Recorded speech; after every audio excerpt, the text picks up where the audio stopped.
Get this recording. We are now recording. So welcome to the 15th Paparelli Zoom chat for entrepreneurs.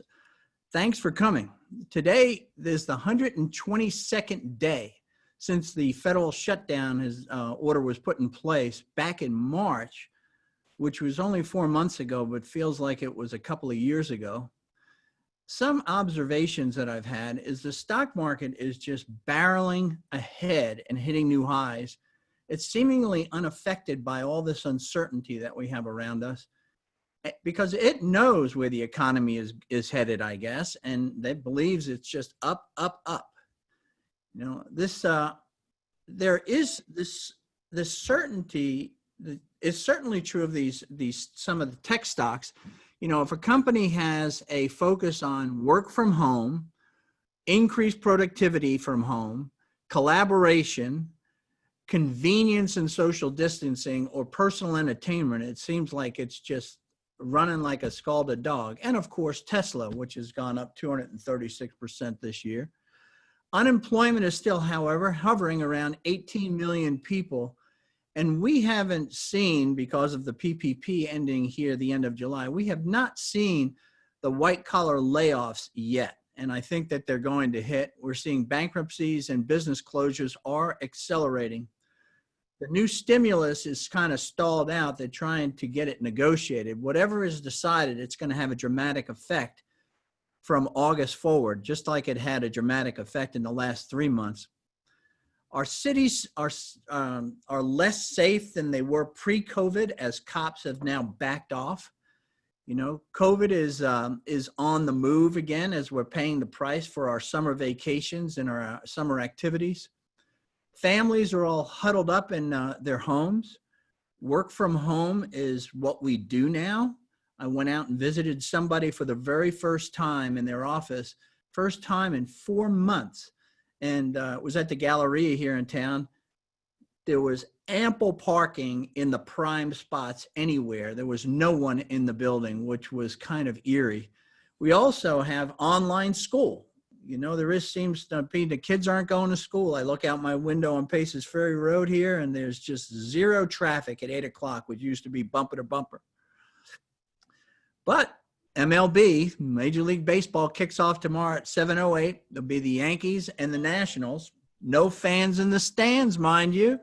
My son sent me a email yesterday, who's my real sports fanatic, Nick, and he bought us 2 cutouts with our pictures on them that will sit behind home plate when the Braves open their first game. So how weird is that? So what's going on? And it doesn't even feel weird what's going on. This is just like how we act. It just seems normal, which is weird. If you're waiting kind of for me from all of this information to give you some sort of a sensible conclusion, my conclusion is simply this: uncertainty is the new normal. In business, I think we need to plan in 10-day cycles, not months or years, because every 10-day cycle seems to be a whole nother planning assumptions that we have. And what is happening to us is happening to our markets. The social distancing and work from home changed the way our market is buying our products and services. Today, we'll be talking about how to move with our market as our market moves. In other words, how to make a successful pivot as our markets pivot. You know, this is the Paparelli Zoom chat for entrepreneurs. It is an interactive forum for us to discuss your issues and your opportunities. Please use this forum to listen and learn and share your experience so that we help each other, because together we're stronger. There is a resource tab at paparelli.com. This includes information you found valuable for your fellow CEOs. If you mention it here, or if you think it's valuable, even if you don't mention it, send it to me and I'll post it. House rules are listed in the chat, so take a look and use the chat to ask your questions. My friend John Marshall is going to be monitoring the chat for us, and we'll jump in from time to time. on this conversation that I'm going to have with Ed Buckley, our guest. Today's topic is how to achieve the successful pivot. And I always give you an entrepreneur's thought of the day, and this time it's from the Old Testament, from a prophet Jeremiah. It's a little longer this time, and I just bear with me on this because it's, I think, very appropriate. And it says, "This is what the Lord of heaven's armies, the God of Israel, says to all the captives he exiled to Babylon from Jerusalem. Build homes and plan to stay. Plant gardens and eat the food they produce. Marry and have children. Then find spouses for them so that you may have grandchildren. Multiply. Do not dwindle away, and work for the peace and prosperity of the city where I sent you into exile.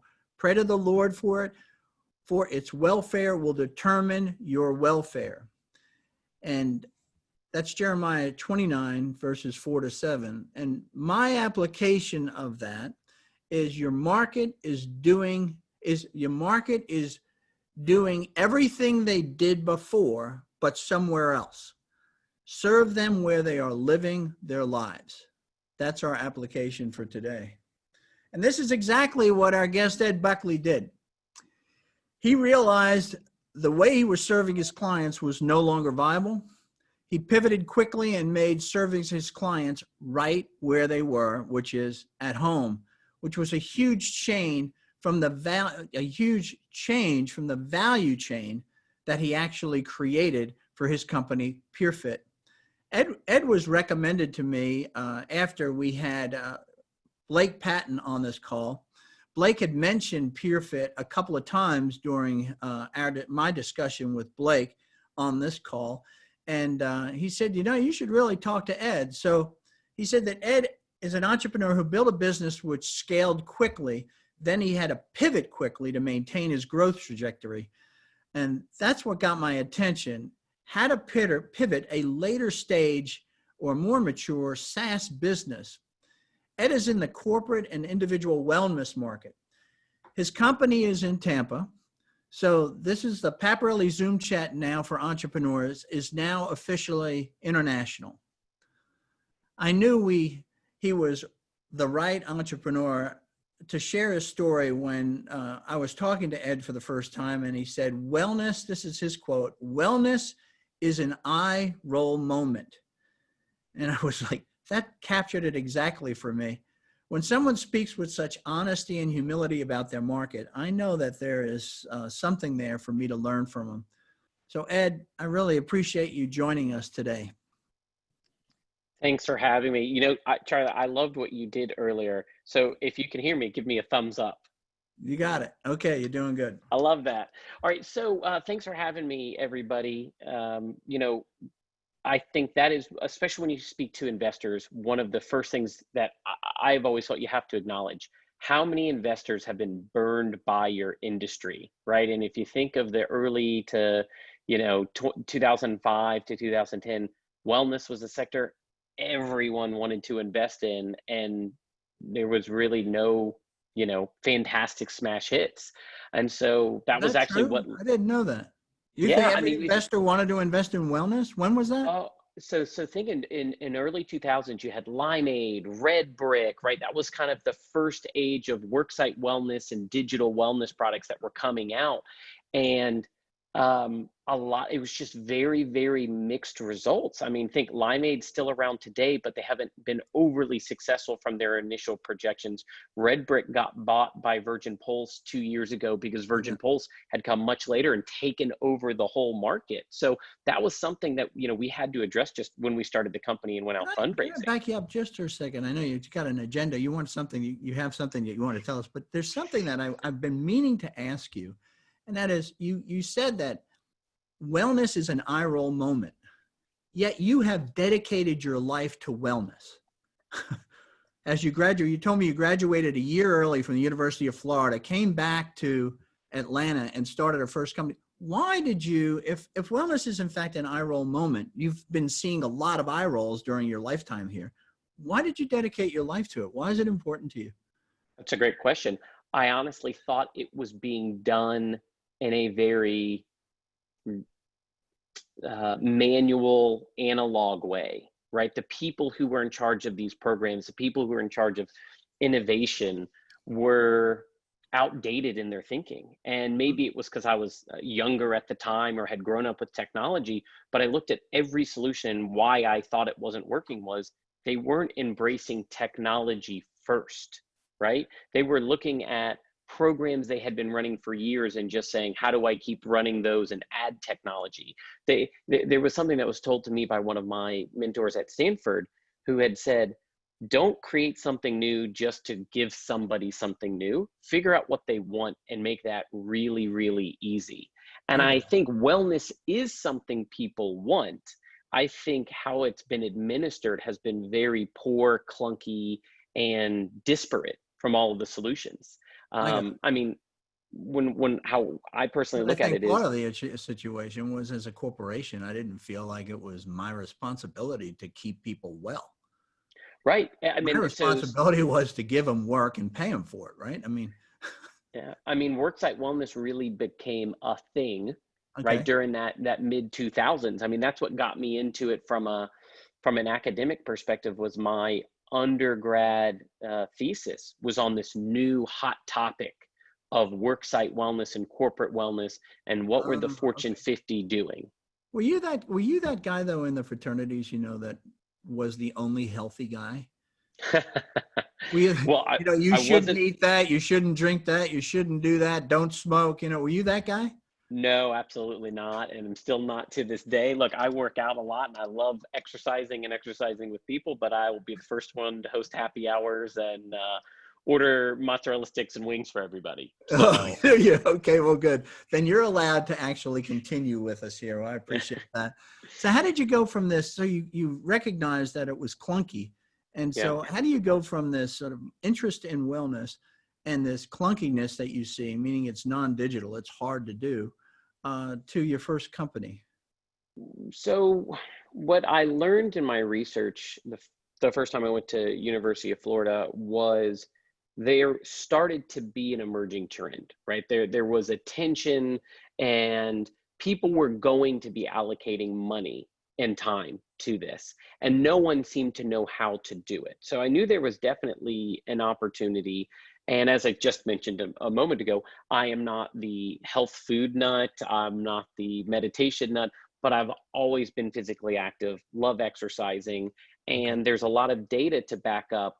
If you want someone to be healthy, if you can get them physically active and work on an intervention on that scale, they'll actually start taking care of the other things on their own, right? So there's a lot of research that shows if you want someone to eat right, get them to be active and they'll fix their diet rather than trying to build a diet only intervention, which I think we all know kind of the success rate there. We've all at some point said, man, I need to lose a couple pounds. Well, Maybe I need to eat a little healthier, right? there's a lot of people that would say what you said. So how do you take it from that to, hey, Yeah. I got an idea for a company? I'm like, where does that go?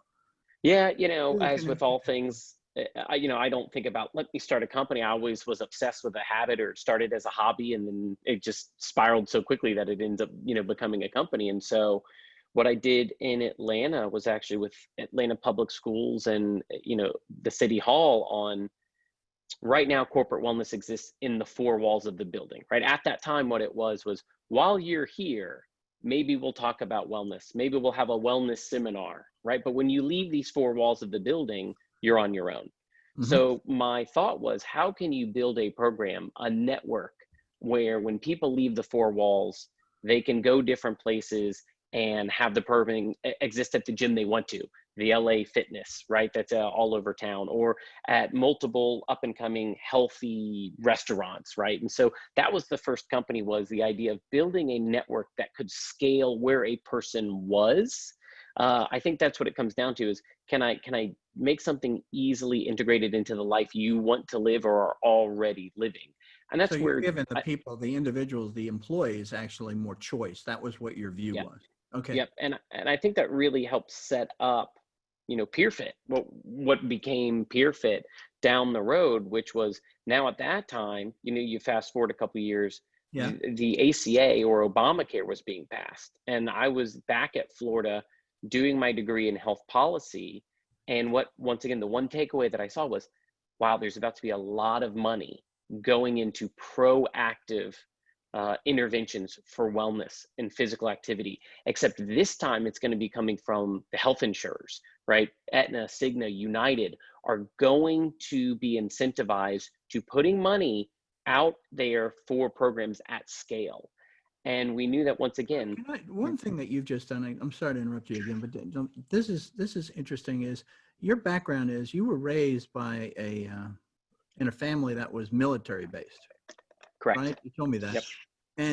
And here you are, you were studying public relations, I think, mostly in the healthcare area. Mm-hmm. When did you get this sort of sixth sense, I'll call the economic sense? To have somebody, so if you haven't been in business or surrounded in a family that's been in business, for you to say, wow, I recognize a lot of money was going to come into this area. That's interesting. Where did that come from, that skill? Still to this day, I think out of my 3 degrees, I've taken 1 business class. So I don't know where it came from. I guess from a behavior perspective, I'm an ENTJ and I'm a systems thinker, and I try to recognize trends ahead of time. Yeah. No, because a lot of times what we do is a lot of people, I think, have a unique they have an opportunity that other people don't, because they grew up in a family where business was discussed around the dinner table. I didn't have that. You didn't have that. So it's interesting what you've done here. But go ahead with that. So you saw there was an opportunity, that there was going to be money poured into this. You're down there in Florida now again. Yep. Yeah, go ahead. I was also working part-time at a local gym teaching fitness classes. Once again, I've always, loved that side of it. And at that time, if you think back to, a decade ago, you couldn't easily hop between fitness facilities. Most of their gym calendars for classes were PDFs you had to download, right? There was nothing that you could integrate to your calendar. And if you were receiving money, because that program had started where they were giving out money to go to gyms, you had to go to one gym, sign a 12-month contract, and that was it. And in order to get the money, you had to pay for the gym membership out of your own pocket, submit paper reimbursements. I mean, it was a total mess. And so it just became really obvious between academic, what I'm studying, what I'm seeing in person, to say, you know what? People love classes. People like going with their friends, family, and coworkers. And, there started to be this rise of boutique studios, right? People were moving from gyms to small group training, to boot camps, to CrossFit, to yoga. And, we thought, what if we could let people hop around and do it with their friends and do it with their money that they were getting much, much easier, and digitize everything. So you knew where to go, you could reserve your spot, you could send invites to your, friends, family, and coworkers. And that really was what set us apart on the PeerFit side of taking that to market. And at the time, the only thing we're competing with is either a gym discount from, partnering with a gym chain, or some antiquated, offline, very restrictive program that honestly was very cumbersome to administer from the HR staff. So one side that you did is you created this sort of network, right, across the United States, of all of these different opportunities. I mean, all of these different suppliers, if you will, for health, right, like you said. And then on the other side, what was the offer to the corporation? So, what we wanted to do is figure out their pain points. And so we knew that whether HR wanted to do wellness or not, they had to do it, right? It was a check the box that was needed to be checked. So from a need perspective, we knew that was there. The next one was HR wasn't really equipped for wellness. What we found was you had all of these benefits people who didn't grow up with wellness, and all of a sudden they just said, oh, by the way, HR and benefits, you guys run wellness now. And none of them were really trained to. So they were having to administer a program that was taking time away from what they thought of their core job. They didn't understand it. Like I said, it was just kind of a pain. What did you do about it? Yeah, so what we said was, we've built a version of what you're trying to accomplish that's going to take all the work away from you. You'll have to do nothing. The program's going to be 100 times better than the program you're offering today. And oh, by the way, you're not going to have to pay for people to not go to the gym anymore. So at that time, if Susie Smith signed up for her LA Fitness membership and was submitting her reimbursements, you kept paying whether she went or not. Whereas what we did is, because we were integrated with these supply partners, we could tell when people are going. And what we were doing was charging real time the employers and health plans for when people went and when they didn't go. And if they were signing up for a membership, we would just auto shut off or freeze their membership any month that they weren't active. So Okay. it was, we're going to improve quality, 100-fold, and So you're reduce offering, all so of your you're administrative offering, burden so you offered a and the benefit to payments. so you Yeah, offered a benefit to the employees, and they only had to pay for what the employees actually did or used, that's right. which That's right. is that was sort of that would have been a mind-blowing sort of offer, because no one was offering that. So how did you, what was your, so as you built this, so I saw a little bit on your site. So you've got all of these facilities, okay, that are available throughout the United States as people sign up. And then you have a pretty robust back end reporting system. And then you've created this, your own currency, these credits that can be sort of traded and used, okay, as you've done that. It's, what was the attraction, if wellness is in fact an eye roll, and nobody actually made money in it, how did you ever get to the point where you attracted anybody to invest in this thing? Yeah, not easily. I can tell you that. So I had never raised capital for a company at that point. My first company had just bootstrapped it.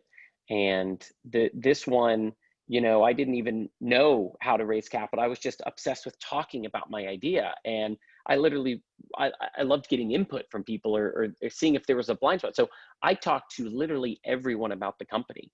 And one day someone goes, and this was someone I had known through social circles, not overly well, but knew who they were. And he said, "Do you know what it is that I do?" And I said, "No." Right? I knew that he had a decent amount of money. He said, "I'm an angel investor. I invest in early stage startups." And I said, "Oh, okay." And from there, he introduced me to a handful of other people that he knew. And so then it became, This I is was all in actually now, Florida? yeah, now These I are was Florida Angels? Okay. trying to pitch, right? Now I was trying to raise capital. And so that early seed round was $40,000. And it was just, a handful of people who I knew and knew me. And then, that kind of just proved out the concept that we had enough employers who were willing to move forward on the idea. And then what we did was we raised a $400,000 round of real friends and family. So my dad lives in Atlanta, and we were able to. He was another one that I was out raising capital, and I wouldn't. My dad's not a business person. Huh. I'm not from a family where my parents paid for me to do anything after the age of 18. So, I never even thought to ask him. And I remember I came back up to Atlanta. I was meeting with gyms. I was meeting with employers, and he said, "Well, let's go grab a beer." And we were at Fido's right up in Buckhead. And I remember we're just sitting there, and he looks at me and goes, "Why haven't you asked me to invest in the company?" And I just go, "Oh, yeah, I never even thought of that. I didn't want to put you in that position. I haven't That asked you wasn't." for anything since I'm 18, right? And now you want me to. Yeah, exactly. So I was like, I didn't want to put you in the position to feel like you needed to invest, So he says, "Well, you're asking strangers for money. Why wouldn't you ask your own father?" So at that moment, that's kind of when I had that moment of like, oh, this must be, something here. And so we raised that 400,000, and in retrospect, that might have been one of the hardest things we've done, because think, no track record, young. We pieced that together with $5,000 and $10,000 investments from people. So you're Wow. talking, How yeah. many people? So there's 40 people on the cap stack at that time. It was insane. 40 And people. What it did was they just, see? What did they see that made them move? look, Like, what what they've progress all did you told make or me. whatever? Like you said, you didn't even have to put a pitch deck together, right? So they saw something that it brought out what I call the greed gene. There was something there that they said, this is going to work. What I've heard from all of them was, I have no clue about your business or about your industry, but I've never seen you so focused or so obsessed or so passionate. Ah, And, okay. I have to get on board with that. So, That's great. So it was yeah, personal endorsement is what it was. Yeah. indeed. Yep. Yep. Well, you In must have fact, lit it up. what I find interesting is, of those original 40 people, probably 30 of them had never, ever done any angel investing ever. Most of them were lawyers, doctors, my dad's a pilot, and had never done it. And since then, we actually did a secondary 2 years ago and cashed a lot of those people out. And most of those people made a 10X, right? So between an 8 and 10X. And so for all of these people who were never part of the angel community, now you've got these group of people who've had a win under development, not just a win, but are an 8 Yeah. to 10X win. So we And were if you able had to, it, for and the I guess next if you, generation, yeah, really help lay the groundwork here down in makes Florida sense. for sure. And I guess if you had any father issues, they've gone away since you gave them 10X's money, that's a good thing. Yeah. So then, Yeah. but you started moving, you moved, and I'm interested, this is a different thing I'm asking you is you moved from angel investing and you moved to VCs. What Right. happened So there because it's very difficult to cross that bridge, see, yeah. first it's difficult to find the bridge, then it's difficult to cross it. So how did you do that? And, Because and, you were and most same recently on a Series D round, you told me, D as in dog, right? Correct. Yeah, Yeah, go ahead. correct. So down here in Florida in 2014, the startup and venture funding community is light years different than it is today, right? Since 2014, 2015, there are a number of new venture groups that are operating in a much more, I think, modern thinking of how they deploy capital. Remember at the time, if you don't know, there was about 3 venture funds, if you want to call that, down in Florida, and all of them were saying, well, you've got to have 10 million in revenue before we put in money. So that's not really an early stage kind of mindset if you think about that, right? If you're one of these companies that has gone from no revenue to tens of thousands to hundreds of thousands to maybe 1 million, you've really got a great track record. But in the old way of thinking in Florida, nope, 10 million or nothing. So we Wow. still scraped together what ultimately became some of the venture groups of today. As they were forming, we got them to put together, a couple $100,000 during our Series A, right? Our Series A, I think we raised like 1.5 million, something like that. So that was only, I think 5 groups or people, right? They were much larger checks. Then we got to our Series B where we raised 8 million, and literally 6 of it came from one person / group. Then our Series C, we went up to Boston and got the owner of the Boston Celtics to put in 5 million on that. And then the Series C was our first really kind of real institutional venture group out from San Francisco. And, January, February this year, we were out in the midst of our Series D talks with a number of different firms. And so that was going to be both growth capital and a secondary to clean up the cap stack here a little bit. And that was probably going to be in the $50 million range. There's a pre-money Then, valuation. no, that was how much we were going to raise, was 50. What was the pre-money on that? So we were up for a debate somewhere in, 100 plus. 100 plus million. That's fantastic. That's fantastic.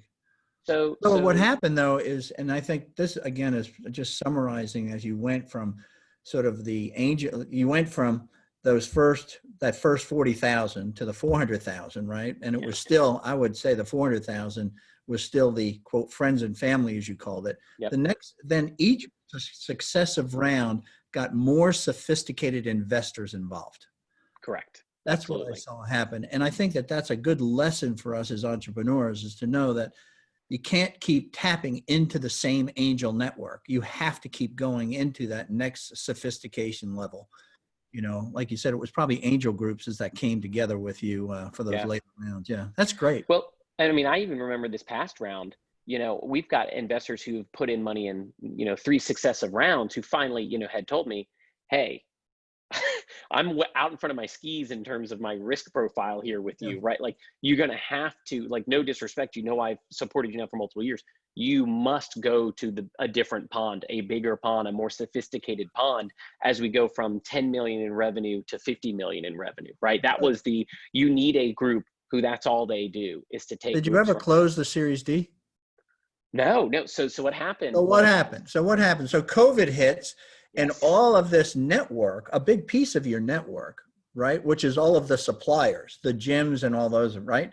They just well, so here's the backstory that everyone needs to, I guess, have an understanding of it. So during this timeline of raising all this capital, right, you understood that over time we raised capital, but we also grew, as you might imagine. So we went from a handful of employers to 15,000 employers have PeerFit for their members. A lot of them it's baked into their medical benefits. So it's actually part of their health insurance payments. So it's not like, oh, it's out of my normal budget and as times get tough, I can take it out. It's part of their benefit. So we've created this huge demand side. We, on the supply side, went from mainly studios to studios, gyms. Then we added streaming workouts about a year and a half ago because, streaming was starting to become a thing. And then we went into Medicare Advantage this year. And as part of that regulation, you have to now allow people to do workouts at home. So we created these at-home fit kits, which were just kind of same thing, like checking the box. Yes, we have it. COVID hits, and anything else that looks similar to us loses 90+% of its revenue in March. We, because we're baked into the insurance payments, literally go from our peak and lose 18% of our revenue. So what we decided to do was cash is king. Let's stabilize what's going on today. As Charlie just said, what our message to ourselves and our team was in March was, no one can see around this corner. We don't know if April, May, things open up and we never have to close back down. We don't know if things open up in April, May, June, and then we have a second wave and we've got to close down again in July. So it became, no one's going to know the answer. So let's create, from an operating stance, something that we feel we can be flexible on. And what we did was we immediately went down into flexible innovation mode. We knew that we had all of these people that were going to be our members. We knew that most of the dollars that they had to spend would be completely stable, but now they would have nowhere to spend them on because gyms and studios are closed down. Yes, we've got the streaming. Get that. So before you get there, is like you said, you lost 18% of your revenue. If it was really all baked in, how could you lose anything? What was that? What was that? 20%? Some of it's usage. Yeah, some of it's usage. So we bill. Okay. Yeah, we bill on different rates based on utilization. I see. Okay. So then you're going to switch to the streaming side. Go ahead. Yeah. So what ended up happening was we said, let's set up an innovation roundtable weekly. Whole company participates. Everybody pitch their ideas on what they think we have that's valuable, what we're seeing in the market. Let's not have hierarchy and bureaucracy ruin great innovative ideas at this time. And so every single week we were doing these innovation roundtable. Think of them as Shark Tanks. Anyone could put together a team. Anyone could pitch an idea or a trend. And obviously, I'm sure you can imagine week one was digital, digital, digital. We've got our digital streaming partners. We're seeing gyms close their doors, but open up their computers. And you've got thousands of gyms streaming through Zoom. Let's set up where we can just pay with our PeerFit credits for Zoom workouts. And then, oh, by the way, that Fit Kit thing that was an afterthought, let's push that to high heaven in people's faces that if they're going to be streaming at home, we've got fitness equipment for them. And let's take that from Medicare Advantage only in our over 65 population and create a version of it for our under 65 population. And when you did this, when your PeerFit is actually, you're communicating to the individuals, right? Yes. Within the employees, correct. Within the companies. So you had a messaging that you did with the corporations, but most of your messaging was to the employees. Is that correct? Right, because that was your relationship. We knew who was already using. We knew who had active accounts. Right, we could really segment our communication channels. You didn't have to sort of go, oh, we're talking to corporations. Now we need to talk to employees. You were already there, so you just followed them into their homes, and then you followed the suppliers, the gyms and such. You just went back to those same ones, and you had a communication to them too that said, look, if you're streaming, you could be on it. You continue to be on our platform. Yeah, I mean, if you really think about it, we're not actually a wellness company. We're a fintech company inside of wellness, right? Okay. We help make payments happen. And so what we did was to say, demand side, people, you have PeerFit credits. You can't spend them on physical experiences, but guess what? We've got tens of thousands of digital experiences every single day that you can do. And so here's what became really interesting was 4 out of 5 live streaming workouts were to places the person had already been. So if Charlie has his 2 or 3 gyms he likes to go to around him, right? He's going to keep doing those through live streaming. But what was interesting was 1 out of 5 were to a place they had never been. So maybe Charlie's like, Well, I've heard of this awesome brand in New York City. It's listed as a popular place. Someone else is talking to me about it. I want to go stream a workout with that studio. And what we saw was geography no longer mattered. Let's assume that we all work together, okay? And some of us are in the Atlanta office and some Yeah, of that us are in the makes sense. Tampa office, That right? makes sense. So normally I would only invite to a workout the Tampa office. Yeah, But now but all of a sudden, here's where I confused. I get that. I get this. We see that. But the thing that I didn't understand is I went to your website and it still seemed to be very geographically centered. So the what you're telling me you did and what I looked at your website as somebody who had never been there before, it seemed to me like, oh, I had to the closest place for me to go to some facility was 5.3 miles away. And here you are saying, no, it doesn't even matter. It could be anywhere well, in our network. Okay. So how come did the website, the pivot that you made, did the website not keep up? What happened? no, you're not in the client side portal. That's why. You're only seeing the surfacey outside portal. So remember, we are not about direct to consumers landing on and using the site. It is all people who are sponsored by their employers or health plans. And Okay. once they're in the system, they have a completely different experience. But Charlie, you just brought up a great point, right? Which is, why are you showing me things that are near me? Because once again, what we found was 4 out of 5 workouts people did, they wanted to support their local brands. When we talked to people, they said, I want my credits going to my local community. That's great. Yes, I'll try out some places in New That's York City. good. I'll try out some places in LA, but I want to be spending my money in my local community still. Ed, That this was is John hugely important Marshall. to them. Ed, there's some, Yeah. what, when you make your pitch, are you able to show to employers the value of the healthier employees? I mean, is there a feedback there that the employer sees that the employees that participate, lower absenteeism, better mood, Yep. So some a kind couple of of great questions there. result? Yeah. So Optum has been doing a yearly white paper on the state of wellness. And starting in about 2014, 2015, what they had come to realize was employers no longer viewed the number one metric on wellness as medical ROI because it is so difficult to correlate and generally takes 3 to 5 years from an actuarial stance. And so what the number one metric is engagement. So they could make the leap to say, if you can prove that they're engaged, that they actually went to the gym, I can make the leap that they're becoming healthier or maintaining their health because it's physical activity is good for you. And so all of our reports are engagement metrics. Where are they going? Who are they going with? What types of places are they going? And I know I have a question about wearables. I'm going to get to that in a second. So our metrics have always been about, are they going? Where are they going? Who are they going with? What types of places are they going? Well, what Right? does It's an employee engagement play more than it is a pure wellness play, got because it? that's where the state of wellness has shifted. Was wellness was a checkbox, and then we incorrectly thought for a while you could prove medical ROI quickly and easily. You can't, and now it became a employee retention, employee engagement, Let me satisfaction redirect play. this just a bit for a second. So I want to go back to this pivot that you did. I Yeah. want to know what worked and what didn't work, and what did you learn from it? One of the things you told me you learned from it, obviously, is that geography doesn't matter. Okay, if we're going to go into the streaming space, okay. But what worked and what didn't work? I mean, you were on a Series D, $100 million pre-money valuation, presumably. You didn't get the Series D closed yet. So what's worked and what didn't work? What are you going to be pitching going forward here? So what was really interesting was who came back and was active. Okay, and we'll talk about that. And what habits the different groups of people, so our power users, our average users, our kind of light users, what different patterns they had. And so what we saw by and large was those power users, man, they came back ferocious, right? They came back, were consuming tons of streaming as soon as gyms opened, they're going to the gym. Okay. But what we found was those moderate users haven't come back as gyms have opened up, right? They've just been streaming.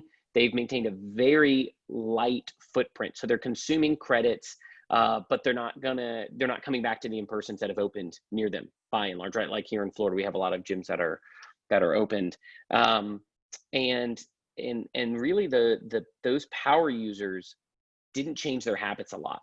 right? When streaming came about, they kept going to the same places. They didn't join any of our new streaming platforms that you could join into, whereas our light users abandoned the places that they were going before and were trying out different streaming services that we have inside of our The system. And majority so of they were, users, the majority of users are light users, right? uh, it's a pretty good blend, actually. It's a pretty good blend by and large.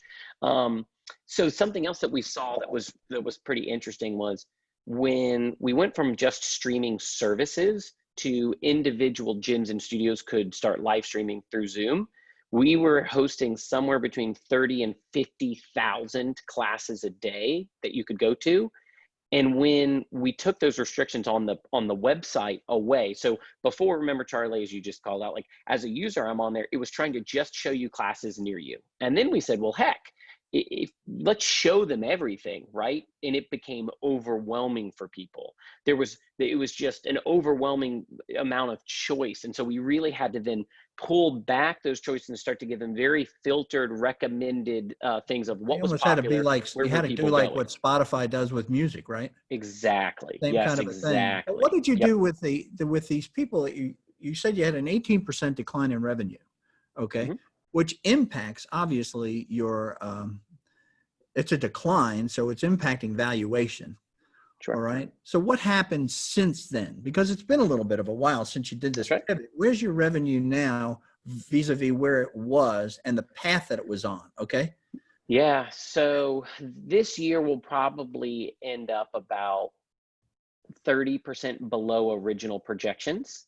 But what's good is we're going to end up, so Q1 2021, we book all of our revenue generally out almost a whole year because health insurance companies. So Q1 2021, our revenue will be about 50% higher than it was in 2020 Q1. So we'll still see good growth, and that's what we've been seeing from the investor community is, hey, the game's changed. We're basically starting from a clean And slate, I want to make and sure I anything that understood we're that. You're watching saying you're going to be grow, 50% higher? yes. Like you project this year, you'll be 50% higher, you think, year on year? Q1 2021 will be higher by 50% than Q1 2022. Wow. We've already booked. So Ed, before we mentioned it real quickly, could you just share a couple of words on wearables?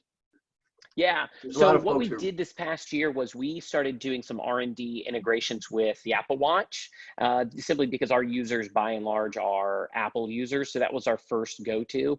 So I've been one of our R&D users. So for the last few months, what you do now is when you do a class, we capture your output, your physical output, and inside of your PeerFit experience, it matches up your caloric burn and all of that with the class you went to. And so I think your question was very appropriate of like, so what are we going to do with that? Yeah, from a machine learning perspective, from a recommendations perspective, what does it mean for a class to be hard or difficult? It's tough without that data. Now we can say, are you looking for a class that's going to burn 700 calories? Or are you looking for a class that's going to burn 300? So the Apple test is going to be launched system-wide to our users, I believe, this month in the next 30 days. And on our roadmap, we're doing integrations on the Fitbit side. So probably by 1/1, we'll launch the Fitbit and Android side. But really, Apple was the priority. Like I said, we've been testing that for a What do you number of think? months. Like I can go into my account and look at That's my really matched up interesting. What classes. do you think is we're getting close to our time here. And I was just wondering, what do you see going forward? What are you going to have to do to continue to adapt? What are your assumptions as to where the market's going, your market is going, and what's going to be happening, which is a little bit of a crystal ball question, as we look into this uncertainty here of having worked this way for 4 months. I already thought going into this year, pre-COVID, that you were going to see tons of consolidation inside of the wellness and fitness space. And COVID ended up proving me right because it forced a lot of that to happen much, much quicker. But that's what we've already started seeing is a lot of M&A, a lot of things getting gobbled up, and a lot of roll-ups of multiple point solutions. I very, very In much think your you're going to exact continue to see space, that. your kind of solution. We're kind of unique. There's not a lot of things exactly like us, but I Okay, think point solutions that sell to employers, I see. fitness Okay, that's what I meant. providers. Yeah. Yeah. So we're kind of at this intersection of fitness employer wellness, right? And so in these quadrants we touch, we're seeing a lot of M&A activity right now. So you saw that happening, but what Yep. about your market? How is that going to continue as you look forward? You know, I think it's really a really cool and big insight that came out of this, which is we're not localized anymore. Yeah. Now, people want to support their local gyms, but we're not localized anymore. We're not forcing people in that. So you can really get that best class out of New York, even that best class out of LA, right? It doesn't matter. That's right. And here I am in Gainesville, Florida. So and then you have to come and you're trying to say like, well, I have to measure taste, right? And I know how many calories Charlie likes to burn at every workout. That's So, right. and I know he likes to box and he doesn't like to do CrossFit, you know, so you start serving me up, you know, the classes that are perfect for me. I mean, that's a really great insight. Well, how is all that going to change going forward? You know, Well, am I going to go back to work in 2021 when you're going to increase by 50% year on year, or what? What's happening? Yeah, it's just, I mean, for us on our Medicare Advantage side, we're so well positioned because the people we were disrupting were very, very legacy. They haven't invested in technology. They weren't ready for studios or streamings at all in their contracts. So on the Medicare Advantage side, we're just able to go in and gobble up contracts. On that under 65 side, employers and health plans need to engage their people who are stuck at home, right? They know their people are clamoring for at-home workouts and to be supported. And we're really able to do that in a way that few other point solutions are. So, you know, for us, the market is still just as viable, if not more viable than it was pre-COVID. With all of this consolidation going on, this is going to be my last question for you. With all this consolidation going on, what is your biggest challenge going forward? Are you looking to get gobbled up? Or if you say, hey, I'm not going to count on that, then what's your biggest challenge to continue to grow this thing and to continue to be able to have a pre-money valuation for a Series D of 100 million plus? Yeah, I mean, I think the first thing that we had to do was rethink how our org works, rethink our cash efficiency. And that's what we've done over the last, 90 to 120 days. It was show that we're not declining long-term, show that we're coming back from the trough and going to a new peak, show reduced cash burn footprint, and show what the long-term projections are viable with the new kind of post-COVID logic. So, that's really been our focus. And the way that we've always operated the company is, look, I'm not in love with the idea of IPO versus being acquired versus acquiring other things. It is build a valuable service and always take any conversation that comes your way. So we have had, I can tell you before COVID, 5 or 6 different companies in the last year that had come to us to see if we were interested in being acquired. Since then, you have those. So, we've continued to have our Series D conversations of what is it that we're really looking for. So we always entertain conversations. We always listen to those, but, at our heart, our goal is to build a valuable service, and at every, new offer, independently look at it in a vacuum and say, do we like this offer? So Yep. being this whole digital and streaming, the studios moving into that direction has offered an even bigger opportunity for you. That's right. Okay. With more choice that you originally wanted to give to these employees. Okay. Yet you still have all that back end for the employers, which is fantastic. Right. So Ed, this has been marvelous. I really appreciate this. And I wish you all the best of success as you continue forward. I love you taking this wellness as an eye roll into something that you just are fully dedicated your life to, and you've changed a lot of people's lives and made them a lot healthier.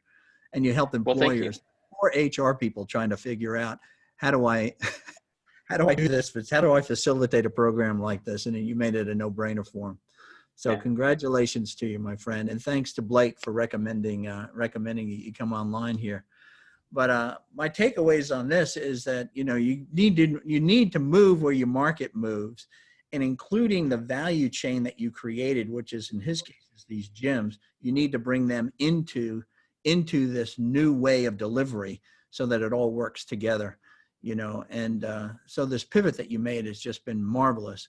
Now, we all have insights into what we heard. If you would share your insights with me when I put this summary together and I send this call out to everybody else that wasn't able to make it today, I would publish your insights too, and I'll give you credit for them. So if you would do that, I'd appreciate that.